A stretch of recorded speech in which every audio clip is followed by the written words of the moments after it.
Covid പ്രതിസന്ധിയെ തുടർന്ന് സർക്കാർ ജീവനക്കാരുടെ 6 ദിവസത്തെ ശമ്പളം പിടിച്ചുവെക്കാനുള്ള തീരുമാനവും മന്ത്രിസഭായോഗം പിൻവലിച്ചു.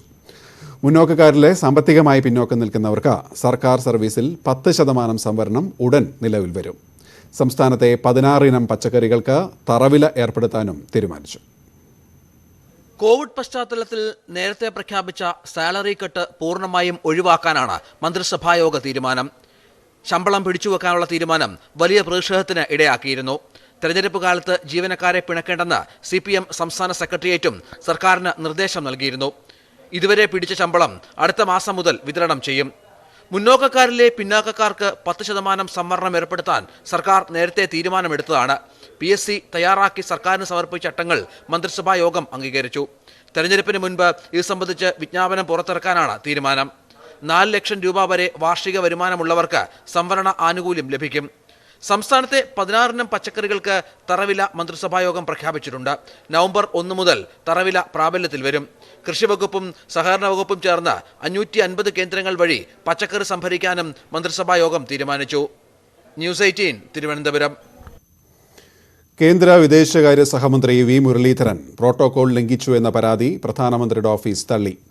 മുരളീധരനെതിരെ ഉയർന്ന ആരോപണത്തിൽ വസ്തുതയില്ലെന്ന് വിദേശകാര്യ മന്ത്രാലയം വ്യക്തമാക്കിയ സാഹചര്യത്തിലാണ് നടപടി. വസ്തുതാവിരുദ്ധമായ ആരോപണങ്ങളാണ് പരാതിയിൽ ഉന്നയിക്കപ്പെട്ടതെന്ന് UAE എംബസിയിലെ വെൽഫെയർ ഓഫീസർ റിപ്പോർട്ട് നൽകിയിരുന്നു. അബുദാബിയിലെ മന്ത്രിതല സമ്മേളനത്തിൽ V. മുരളീധരൻ പ്രോട്ടോകോൾ ലംഘിച്ച് മഹിളാ മോർച്ച നേതാവും PR ഉദ്യോഗസ്ഥയുമായ സ്മിത മേനോനെ പങ്കെടുപ്പിച്ചത് ചട്ടലംഘനമാണ് എന്നായിരുന്നു പരാതി. പരാതിയുമായി മുന്നോട്ടു പോകുമെന്നും CBI അന്വേഷണം വേണമെന്നും പരാതിക്കാരനായ സലീം മടവൂർ പറഞ്ഞു. ചട്ടം ലംഘിച്ച് വിദേശത്തേക്ക് ഡോളർ കടത്തിയ കേസിൽ സ്വപ്ന സുരേഷിനും സരിത്തിനെയും അറസ്റ്റ് ചെയ്യാൻ കസ്റ്റംസ് കോടതി അനുമതി നൽകി. കൊച്ചിയിലെ സാമ്പത്തിക കുറ്റകൃത്യങ്ങൾക്കായുള്ള കോടതിയുടേതാണ് അനുമതി. ജയിലിൽ എത്തിയാലും ഇരുവരുടെയും അറസ്റ്റ് രേഖപ്പെടുത്തുക. ഈ കേസിൽ ശിവശങ്കറിനെതിരെയും കസ്റ്റംസിന് മൊഴി ലഭിച്ചിട്ടുണ്ട്. സ്വപ്നയെ 1-ാം പ്രതിയും സരിത്തിനെ 2-ാം പ്രതിയും ആക്കിയാണ് കസ്റ്റംസ് കേസ് രജിസ്റ്റർ ചെയ്തത്. വിദേശത്തേക്ക് $1,90,00,000 കടത്തിയെന്നാണ് കേസ്. അതേസമയം സ്വർണ്ണക്കടത്ത് കേസിൽ 3 പ്രതികളെ NIA കസ്റ്റഡിയിൽ വിട്ടു. ജലാൽ, റമീസ്, സരിത്ത് എന്നിവരെ 3 ദിവസത്തേക്കാണ് കസ്റ്റഡിയിൽ വിട്ടത്. കളമശ്ശേരി മെഡിക്കൽ കോളേജിൽ ഓക്സിജൻ കിട്ടാതെ രോഗി മരിച്ചു എന്ന പരാതിയിൽ പ്രാഥമിക അന്വേഷണ റിപ്പോർട്ട് മെഡിക്കൽ വിദ്യാഭ്യാസ ഡയറക്ടർ തള്ളി. വിശദമായ റിപ്പോർട്ട് വേണമെന്ന് മെഡിക്കൽ വിദ്യാഭ്യാസ ഡയറക്ടർ ആശുപത്രി സൂപ്രണ്ടിനോട് ആവശ്യപ്പെട്ടു.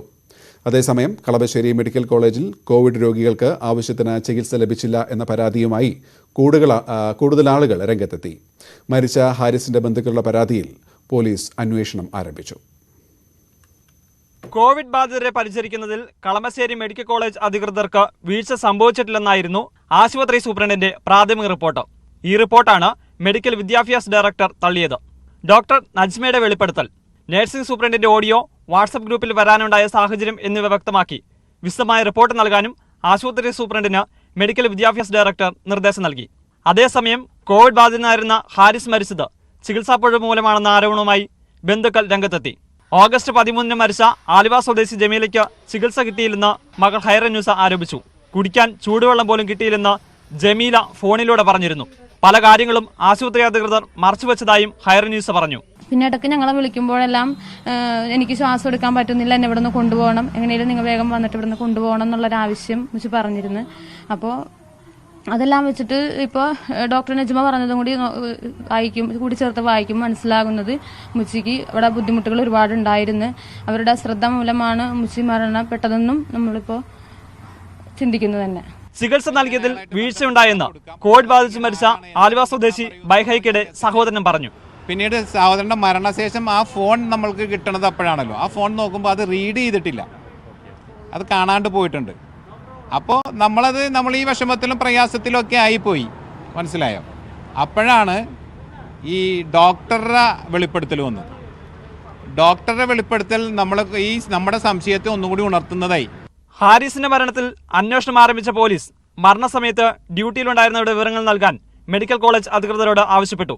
അടുത്ത ദിവസം ഇവരുടെ മൊഴി പോലീസ് രേഖപ്പെടുത്തും. ന്യൂസ് 18 കൊച്ചി. കോവിഡിന്റെ പശ്ചാത്തലത്തിൽ തദ്ദേശ തെരഞ്ഞെടുപ്പിനുള്ള കർശന മാർഗനിർദ്ദേശങ്ങൾ തെരഞ്ഞെടുപ്പ് കമ്മീഷൻ പുറത്തിറക്കി. പോളിംഗ് ബൂത്തിൽ ഒരേ സമയം 3 വോട്ടർമാർക്ക് മാത്രമായിരിക്കും പ്രവേശനം. തെരഞ്ഞെടുപ്പ് പ്രചാരണത്തിനും കടുത്ത നിയന്ത്രണങ്ങൾ ഏർപ്പെടുത്തി. തെരഞ്ഞെടുപ്പ് ഉദ്യോഗസ്ഥരുടെ പരിശീലനം മുതൽ വോട്ടെണ്ണൽ വരെ നീളുന്ന തെരഞ്ഞെടുപ്പ് പ്രക്രിയയ്ക്ക് ബാധകമാവുന്ന നിർദ്ദേശങ്ങളാണ് കമ്മീഷൻ പുറത്തിറക്കിയത്. കടുത്ത നിയന്ത്രണങ്ങളിലായിരിക്കും ഇത്തവണത്തെ തദ്ദേശ തെരഞ്ഞെടുപ്പ് നടക്കുക. പോളിംഗ് ബൂത്തിൽ ഒരേ സമയം 3 പേർക്ക് മാത്രമായിരിക്കും പ്രവേശനം.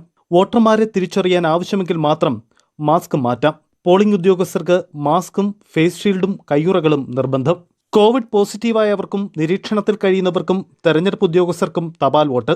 പോളിംഗ് ബൂത്തുകൾ തലേ ദിവസം തന്നെ അണുവിമുക്തമാക്കണം. തെരഞ്ഞെടുപ്പ് പ്രചരണത്തിനും കർശനമായ നിയന്ത്രണങ്ങൾ. സ്ഥാനാർത്ഥികളുടെ ഭവന സന്ദർശനത്തിന് പരമാവധി 5 പേർക്ക് മാത്രമായിരിക്കും അനുമതി. ജാഥകളോ കൊട്ടിക്കലാശം പോലുള്ള പരിപാടികളോ അനുവദിക്കില്ല. സാമൂഹ്യ അകലം പാലിച്ച് കുടുംബയോഗങ്ങൾ ചേരുന്നതിനും പോലീസിന്റെ അനുമതി നിർബന്ധം. തെരഞ്ഞെടുപ്പ് പ്രചാരണത്തിന് സാമൂഹ്യ മാധ്യമങ്ങളുടെ സാധ്യത പരമാവധി പ്രയോജനപ്പെടുത്തണമെന്ന് കമ്മീഷൻ നിർദ്ദേശിക്കുന്നു. വോട്ടെണ്ണൽ കേന്ദ്രങ്ങളിലും കോവിഡ് പ്രോട്ടോകോൾ നിർബന്ധമാക്കും. വിജയാഹ്ലാദ പ്രകടനങ്ങൾക്കും കർശനമായ നിയന്ത്രണങ്ങൾ ഉണ്ടായിരിക്കും. തെരഞ്ഞെടുപ്പ് ഉദ്യോഗസ്ഥരുടെ പരിശീലനം മുതൽ വോട്ടെണ്ണൽ വരെ നീളുന്ന സങ്കീർണമായ തെരഞ്ഞെടുപ്പ് പ്രക്രിയകളിൽ ഓരോന്നിനും ബാധകമായ നിർദ്ദേശങ്ങളാണ് തെരഞ്ഞെടുപ്പ് കമ്മീഷൻ പുറത്തിറക്കിയിരിക്കുന്നത്. ന്യൂസ് 18 തിരുവനന്തപുരം. ജോസ് കെ മാണിയുടെ ഇടതുമുന്നണി പ്രവേശനത്തിൽ പാർട്ടി നിലപാട് പ്രഖ്യാപിക്കാൻ CPI എക്സിക്യൂട്ടീവ് തിരുവനന്തപുരത്ത് ചേരുകയാണ്. ജോസ് കെ മാണി വിഭാഗത്തെ നേരിട്ട മുന്നണിയുടെ ഘടകകക്ഷിയാക്കുന്നതിനോട് CPIക്ക് യോജിപ്പില്ല.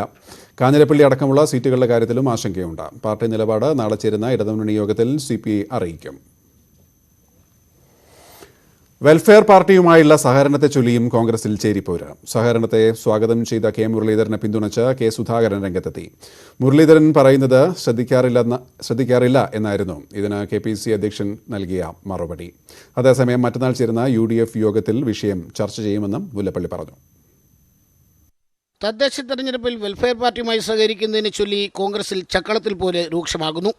കോഴിക്കോട് ജില്ലയിൽ വെൽഫെയർ പാർട്ടിയുമായി സഹകരിച്ചിരുന്നുവെന്ന് മുരളീധരൻ തുറന്നു പറഞ്ഞതാണ് നേതൃത്വത്തെ വെട്ടിലാക്കിയത്. ഇതോടെ ഒരു സഹകരണവും ഉണ്ടായിട്ടില്ലെന്ന് കഴിഞ്ഞ ദിവസം പ്രഖ്യാപിച്ച KPCC പ്രസിഡന്റ് നിലപാട് മാറ്റി. മുരളീധരൻ പറയുന്നത് അടുത്ത കാലത്ത് ശ്രദ്ധിക്കാറില്ലെന്നും വെൽഫെയർ പാർട്ടിയുമായുള്ള സഹകരണം സംബന്ധിച്ച് UDF യോഗത്തിൽ ചർച്ച ചെയ്യുമെന്നും മുല്ലപ്പള്ളി പറഞ്ഞു. അഭിപ്രായങ്ങൾ പറയേണ്ട വേദിയിൽ വെച്ചാൽ പറയും, അല്ലാതെ ഇത്തരം കാര്യങ്ങൾ പരസ്യമായിട്ട് പറയാൻ ഞാൻ ആഗ്രഹിക്കുന്നില്ല. MM ഹസൻ കൂടിക്കാഴ്ച നടത്തുന്നത് ഞങ്ങളുടെ അറിവോട് കൂടിയിട്ടാണ്. എല്ലാ ഈ സാമൂഹ്യ വിഭാഗത്തിൽപ്പെട്ട ആളുകൾ, സോഷ്യൽ ഗ്രൂപ്പുകൾ, അവരുമായിട്ട് നിരന്തരമായിട്ട് ഞങ്ങൾ ബന്ധപ്പെടാറുണ്ട്. അത് തെരഞ്ഞെടുപ്പ് മുന്നിൽ കണ്ടുകൊണ്ടെന്നല്ല, നിരന്തരമായി ഞങ്ങൾ അവരുമായിട്ടൊക്കെ സമ്പർക്കത്തിൽ ഏർപ്പെടുന്ന ആളാണ്.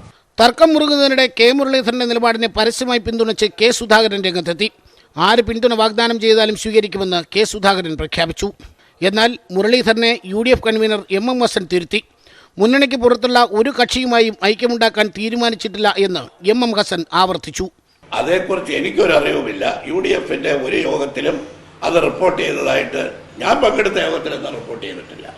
അത്തരം ഒരു തീരുമാനമെടുത്തതിനെക്കുറിച്ച് എനിക്ക് കൂടുതലൊന്നും അറിയില്ല. വെൽഫെയർ പാർട്ടി ബന്ധം സംബന്ധിച്ച് കോൺഗ്രസ് നേതാക്കൾ ഇരുചേരിയിലായതോടെ മറ്റന്നാൾ കൊച്ചിയിൽ ചേരുന്ന UDF നേതൃയോഗത്തിലെ തീരുമാനം നിർണായകമാകും. മുസ്ലിം ലീഗിന്റെ തീരുമാനത്തിന് മുന്നണി വഴങ്ങുമെങ്കിലും ഇതിന്റെ പേരിൽ കോൺഗ്രസിലെ പോര് അത്ര വേഗം കെട്ടടങ്ങിയേക്കില്ല. ന്യൂസ് 18 തിരുവനന്തപുരം. ജമാഅത്തെ ഇസ്ലാമി വർഗീയ സംഘടനയാണെന്ന മന്ത്രി P ജയരാജൻ. RSSന് സമാനമായ സംഘടനയുമായി ജനാധിപത്യ കക്ഷികൾ എങ്ങനെ സഹകരിക്കുമെന്നും P ജയരാജൻ ചോദിച്ചു. ഒരു വർഗീയ ശക്തിയാണത്. ഇന്ത്യയിൽ ഇസ്ലാമിക രാഷ്ട്രം കെട്ടിപ്പടുക്കുക എന്ന ലക്ഷ്യം പരസ്യമായി പ്രഖ്യാപിച്ചിരിക്കുകയാണ്. ഇത് തന്നെ RSSും പ്രഖ്യാപിച്ചിട്ടുള്ളത്.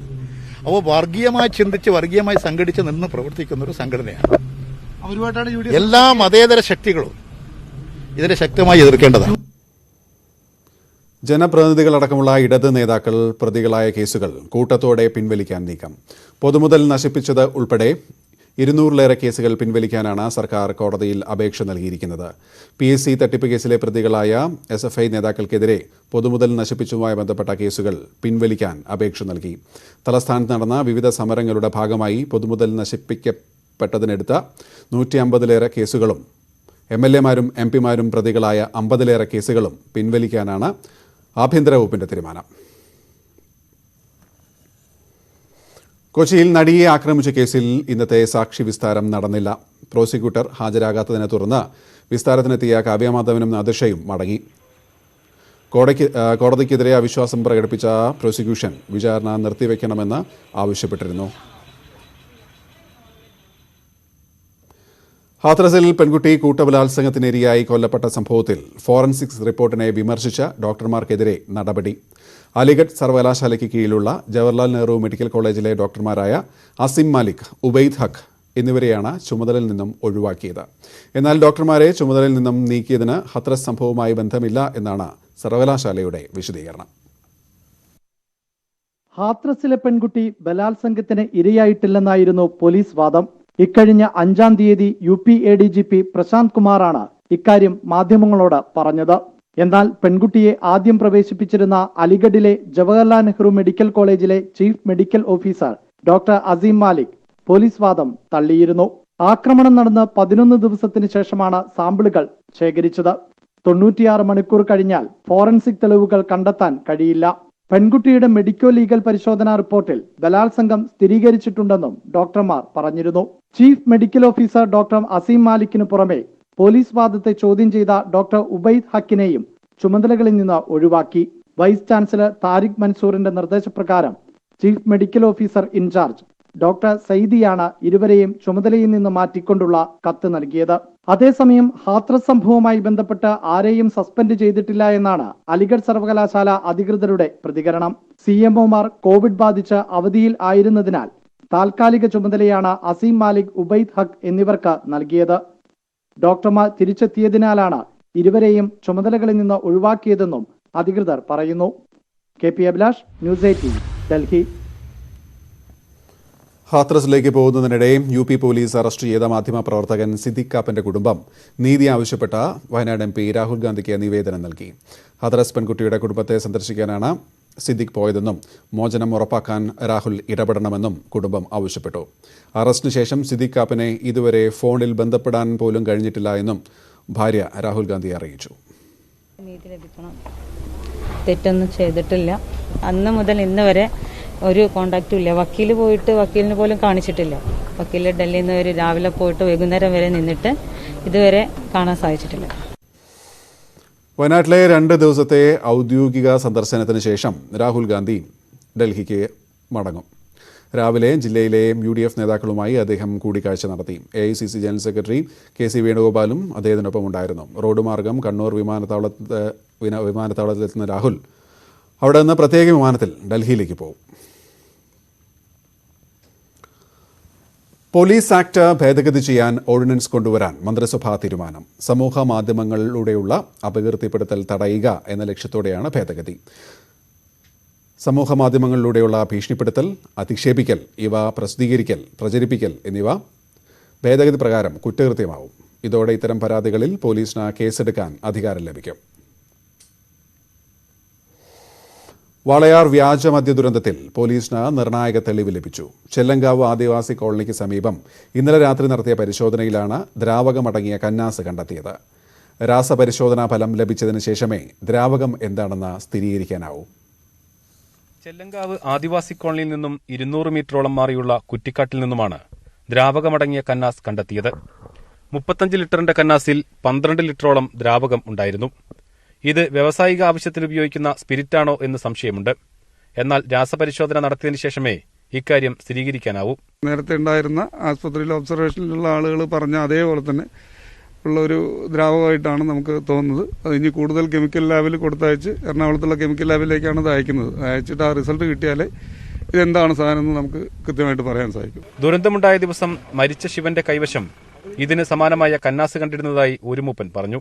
ഇതേ സാധനം തന്നെ ആയിരിക്കും. ഈ സാധനം പൈറ്റുപാട് വരെ കൊണ്ടുപോയിട്ടുണ്ട്. അവൻ വിൽക്കാൻ വേണ്ടി കൊണ്ടുപോയിട്ടുണ്ട്. അതിൽ എല്ലാവർക്കും സംശയങ്ങൾ വന്നിട്ടുണ്ട്. ഇവൻ വിൽക്കാനെ കൊണ്ടുപോയാൽ അതിലാണ് ഒരാൾ വാങ്ങിച്ച കൊളന്തസ്വാമിയെന്നും പറഞ്ഞ് വാങ്ങിച്ച സാധനം ഒഴിച്ചു കളഞ്ഞു പോലില്ല. അതിൽ അയാൾ സ്വല്പം കഴിച്ചിട്ടുള്ളൂ എന്നുള്ളത് പറഞ്ഞു. സംഭവത്തിൽ പോലീസിന്റെയും എക്സൈസിന്റെയും അന്വേഷണം തുടരുകയാണ്. ന്യൂസ് 18 പാലക്കാട്. കൂടുതൽ വാർത്തകൾ. വർധന. കോവിഡ് രോഗം ഭേദമാകുന്നവരുടെ നിരക്ക് 88.83% വർദ്ധിച്ചു. 61,777 പേർക്ക് ഇന്നലെ രോഗം മാറി. 54,046 പേർക്കാണ് ഇന്നലെ രോഗം വന്നത്. 717 പേർ മരിച്ചു. കർണാടകയിലാണ് ഏറ്റവും കൂടുതൽ പേർക്ക് പുതിയതായി രോഗം സ്ഥിരീകരിച്ചത്. തൃശൂരിലെ കോവിഡ് പ്രതിരോധ പ്രവർത്തനങ്ങൾ താളം തെറ്റിയെന്ന സർക്കാർ ഡോക്ടർമാരുടെ സംഘടനയായ KGMOയുടെ ആരോപണം അടിസ്ഥാനരഹിതമാണെന്ന് DMO. ഇതുവരെ ജില്ലയിൽ ആർക്കും ചികിത്സ നിഷേധിച്ചിട്ടില്ല. PPE കിറ്റിന് ക്ഷാമമില്ല. ഒരിക്കൽ ഉപയോഗിച്ച PPE കിറ്റ് വീണ്ടും ഉപയോഗിക്കേണ്ടി വന്നിട്ടില്ല എന്നും DMO പറഞ്ഞു. തൃശൂരിലെ കോവിഡ് പ്രതിരോധ പ്രവർത്തനങ്ങൾ താളം തെറ്റിയെന്ന KGMOയുടെ ആരോപണത്തിനെതിരെ തുറന്നടിച്ച് DMO രംഗത്തെത്തി. KGMOയുടെ മുഴുവൻ ആരോപണങ്ങളും അടിസ്ഥാനരഹിതമാണ്. ഒരു മഹാമാരിയെ അതിജീവിക്കാൻ ശ്രമിക്കുമ്പോൾ തെറ്റായ വിമർശനങ്ങൾ നടത്തുകയാണ്. തൃശൂരിലെ ടെസ്റ്റ് പോസിറ്റിവിറ്റി നിരക്ക് ഒരിക്കലും 25-ൽ എത്തിയിട്ടില്ല. 12.1% ടെസ്റ്റ് പോസിറ്റിവിറ്റി നിരക്ക്. മാരക രോഗങ്ങൾ ഉള്ളവർ ഉൾപ്പെടെ ആർക്കും ചികിത്സ നിഷേധിച്ചിട്ടില്ല. തികച്ചും അടിസ്ഥാനരഹിതമായ ഇഫ്ലത്തായിട്ടുള്ള ഒരു പ്രചരണമാണ്, അല്ലെങ്കിൽ ഒരു അഭിപ്രായമാണ് അവർ നടത്തിയിട്ടുള്ളതെന്നാണ് എൻ്റെ അഭിപ്രായം. ഏതെങ്കിലും ഒരു ക്യാൻസർ രോഗിക്കോ അല്ലെങ്കിൽ ഏതെങ്കിലും ഒരു ദീർഘകാല അടിസ്ഥാനത്തിലുള്ള അസുഖങ്ങളുള്ള രോഗിക്കോ, എന്തിനേറെ ഒരു ചെറിയ പനിയുള്ള രോഗിക്കെങ്കിലും ചികിത്സാ സൗകര്യങ്ങൾ എവിടെയെങ്കിലും നിഷേധിക്കുന്ന സാഹചര്യം ഉണ്ടായിട്ടുണ്ടെങ്കിൽ അതെന്നേക്കാൾ മുമ്പ് പത്രക്കാരറിയില്ലേ? PPE കിറ്റ് പുനരുപയോഗിച്ചുവെന്ന KGMOയുടെ ആരോപണത്തിൽ സ്ഥാപന മേധാവികളോട് DMO റിപ്പോർട്ട് തേടി. നമ്മൾക്ക് ഒരിക്കൽ പോലും PPE കിറ്റുകൾക്ക് നമ്മൾ അപര്യാപ്തത ഉണ്ടായിട്ടില്ല. എല്ലാ സ്ഥാപന മേധാവികളുടെ കയ്യിലും അവരുടെ കയ്യിലുള്ള HMC ഫണ്ടിൽ നിന്നോ ലോക്കൽ സെൽഫ് ഗവൺമെന്റ് ഫണ്ടിൽ നിന്നോ അവരുടെ സ്ഥാപനത്തിന് ആവശ്യമുള്ള എല്ലാ സംഭവങ്ങളും വാങ്ങിക്കുന്നതിനുള്ള ഓർഡേഴ്സ് നമ്മൾ കൊടുത്തിട്ടുണ്ട്. ജില്ലയിലെ CFLTCകളിൽ സർക്കാർ ഡോക്ടർമാരെ നിയമിക്കുന്നതിൽ KGMOയിലെ ചിലർ അതൃപ്തി പ്രകടിപ്പിച്ചിരുന്നു. താൽക്കാലിക ഡോക്ടർമാരെ നിയമിച്ചാൽ മതിയെന്നവരെ നിർദ്ദേശങ്ങൾ വന്നു. ഓരോ CFLTCയിലും ഒരു സർക്കാർ ഉദ്യോഗസ്ഥനെ മാത്രമാണ് നിയമിച്ചിരിക്കുന്നതെന്നും DMO വ്യക്തമാക്കി. ന്യൂസ് 18 തൃശൂർ. അരമണിക്കൂർ കൊണ്ട് കോവിഡ് PCR പരിശോധനാ ഫലം ലഭിക്കുന്ന സാങ്കേതിക വിദ്യയുമായി Thiruvananthapuram Rajiv Gandhi centre for biotechnology. ആദ്യഘട്ട പരീക്ഷണം വിജയമാണെന്ന് ലബോറട്ടറി വിഭാഗം മേധാവി ഡോക്ടർ രാധാകൃഷ്ണൻ ന്യൂസ് 18നോട് പറഞ്ഞു. ICMRന്റെ അനുമതി ലഭിച്ചാൽ കിറ്റ് വിപണിയിലിറക്കുമെന്നും അദ്ദേഹം വ്യക്തമാക്കി. ഉമേഷ് ബാലകൃഷ്ണന്റെ റിപ്പോർട്ട്. രാജീവ് ഗാന്ധി ഇൻസ്റ്റിറ്റ്യൂട്ടിന്റെ ലബോറട്ടറി വിഭാഗം മേധാവി രാധാകൃഷ്ണൻ നമ്മോടൊപ്പം ചേരുന്നു. പരിശോധന സംവിധാനത്തിന്റെ ഏറ്റവും പുതിയ നിർണായക ഘട്ടത്തിലേക്ക് നിങ്ങൾ കടക്കുകയാണല്ലോ. എന്താണ് ആ ഒരു കണ്ടെത്തൽ? അത് പ്രേക്ഷകർക്ക് വേണ്ടി പറയാമോ? നമ്മൾ പുതുതായിട്ട് ഡെവലപ്പ് ചെയ്തു എന്ന് പറയുന്നത് ഒരു LAMP based assay, loop mediated isothermal amplification assay ആണ്. കാരണം സാധാരണ PCR ടെസ്റ്റുകൾ ചെയ്യാനായിട്ട് മിനിമം 2 മണിക്കൂറെങ്കിലും എടുക്കും. ഇത് 30 മിനിറ്റിൽ കാര്യം കഴിയും. 1. 2, ഈ PCR ലാമ്പ് ബേസ്ഡ് PCRs ചെയ്യാൻ മെഷീൻ്റെ ആവശ്യമില്ല. ഒരു വാട്ടർ ബാത്തോ ഡ്രൈ ബാത്തോ മതി. അതായത് 69 ഡിഗ്രി സെൻറ്റിഗ്രേഡിൽ ഹോൾഡ് ചെയ്യാൻ പറ്റുന്ന ഏത് സംവിധാനം, ഹീറ്റ് ഹോൾഡ് ചെയ്യാൻ പറ്റുന്ന ഏത് സംവിധാനം ആയാലും മതി. അപ്പം ഇത് അൾട്രാ പോർട്ടബിളാണ്. നമുക്കൊരു ലാബ് സെറ്റപ്പിൻ്റെ ആവശ്യം വരുന്നില്ല.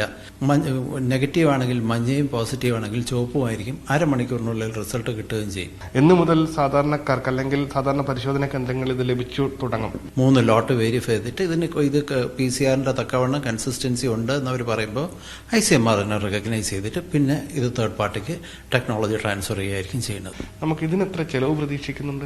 റണ്ണിങ് കോസ്റ്റ് ഇപ്പോൾ ഉള്ള PCR-നെക്കാളും ശകലം കൂടുതലായിരിക്കും. കാരണം ഇതിന്റെ സിംഗിൾ ആംപ്ലിഫിക്കേഷൻ, അതായത് ലൂപ്പ് മീഡിയേറ്റ് ആംപ്ലിഫിക്കേഷൻ റിയേജൻസ് നമ്മൾ പ്രൊക്യൂർ ചെയ്തേ പറ്റുള്ളൂ. അതിന് മറ്റുള്ളതിനേക്കാളും ഒരു 100 രൂപ 150 രൂപ വില അധികം വരും. ലാമ്പ് ബേസ്ഡ് പരിശോധനാ സംവിധാനം, സാങ്കേതിക വിദ്യ അത് ഉടൻ അംഗീകാരം ലഭിക്കട്ടെ എന്ന് ആശംസിക്കുന്നു. ക്യാമറമാൻ സന്തോഷിനൊപ്പം ഉമേഷ് ബാലകൃഷ്ണൻ, ന്യൂസ് 18 തിരുവനന്തപുരം. സംസ്ഥാനത്ത് പേടിഎം ആപ്പിലൂടെയുള്ള തട്ടിപ്പ് വ്യാപകമാവുന്നു. നിരവധി പരാതികളാണ് കഴിഞ്ഞ ദിവസങ്ങളിൽ പോലീസിന് ലഭിച്ചത്. തട്ടിപ്പിന് പിന്നിൽ ഉത്തരേന്ത്യൻ സംഘമാണ് എന്നാണ് സൂചന. സമ്മാനമായി പണം ലഭിച്ചെന്ന സന്ദേശമയച്ചാണ് പേടിഎമ്മിൽ തട്ടിപ്പ് നടത്തുന്നത്. 5000-ൽ താഴെ രൂപ സമ്മാനമായി ലഭിച്ചെന്നാണ് മൊബൈലിലേക്ക് സന്ദേശം വരിക. ഈ പണം ട്രാൻസ്ഫർ ചെയ്യുന്നതിനായി ഉപഭോക്താക്കളുടെ അക്കൗണ്ട് വിവരങ്ങൾ ചോദിക്കും. അക്കൗണ്ട് വിവരങ്ങൾ കൈമാറുന്നവർ തട്ടിപ്പിനിരയാകും. സംസ്ഥാനത്ത് ഇത്തരം തട്ടിപ്പുകൾ വ്യാപകമാണെന്ന് hi-tech cell additional SP ES Bijumon news 18നോട് പറഞ്ഞു. ഇത്തരം മെസ്സേജുകൾക്കൊക്കെ നമ്മൾ ചെയ്യേണ്ടത് ഒരിക്കലും നമ്മുടെ പിൻ നമ്പറുകളോ OTPയോ ഒന്നും ഇങ്ങനെയുള്ള സൈറ്റുകളിൽ നമ്മൾ ഷെയർ ചെയ്യാൻ പാടില്ലാത്തതാണ്. UPI കോഡ് അതുപോലെ QR കോഡ് സ്കാൻ ചെയ്യാനും ചിലപ്പോൾ ആവശ്യപ്പെടാറുണ്ട്. നമുക്ക് പൈസ തരാമെന്ന് പറയുന്നതാണ്, പക്ഷെ നമ്മുടെ അക്കൗണ്ടിലെ പൈസ ആയിരിക്കും അങ്ങോട്ട് പോകുന്നത്. അപ്പൊ അതുകൊണ്ട് അത്തരം കാര്യങ്ങൾ നമ്മൾ കൃത്യമായിട്ട് ശ്രദ്ധിക്കണം. തട്ടിപ്പിന് പിന്നിൽ ഉത്തരേന്ത്യൻ സംഘമാണെന്നാണ് പോലീസിന്റെ നിഗമനം. എന്നാൽ ഇവർ ഉപയോഗിക്കുന്ന ഫോൺ നമ്പറുകൾ അവിടങ്ങളിലെ കർഷകരടക്കമുള്ള സാധാരണക്കാരുടെ പേരിലാണ്. അതുകൊണ്ട് തന്നെ കുറ്റക്കാരെ പിടികൂടുന്നത് ശ്രമകരമാണെന്ന് പോലീസ് വ്യക്തമാക്കുന്നു. സംസ്ഥാനത്ത് ഓൺലൈൻ തട്ടിപ്പ് കേസുകൾ ദിനംപ്രതി വർദ്ധിക്കുകയാണ്. സാധാരണക്കാർ ഉപയോഗിക്കുന്ന പേടിഎം പോലെയുള്ള ആപ്പുകൾ വഴിയും ഇപ്പോൾ തട്ടിപ്പ് നടക്കുന്നു. ജാഗ്രത പാലിക്കുക മാത്രമാണ് ഇരയാക്കപ്പെടാതിരിക്കാനുള്ള മാർഗം. VS Anu, news 18 Thiruvananthapuram.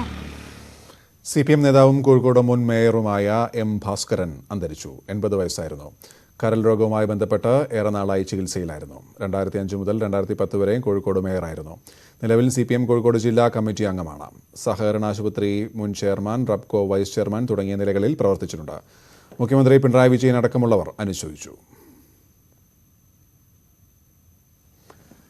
പഞ്ചരത്നങ്ങളിൽ 3 പേർക്ക് ശനിയാഴ്ച ഗുരുവായൂർ ക്ഷേത്രത്തിൽ മാംഗല്യം. 4 പെൺകുട്ടികളുടെ വിവാഹം ഒരുമിച്ചാണ് നിശ്ചയിച്ചതെങ്കിലും ഒരാളുടെ പ്രതിശ്രുത വരന കോവിഡ് മൂലം നാട്ടിലെത്താനായില്ല.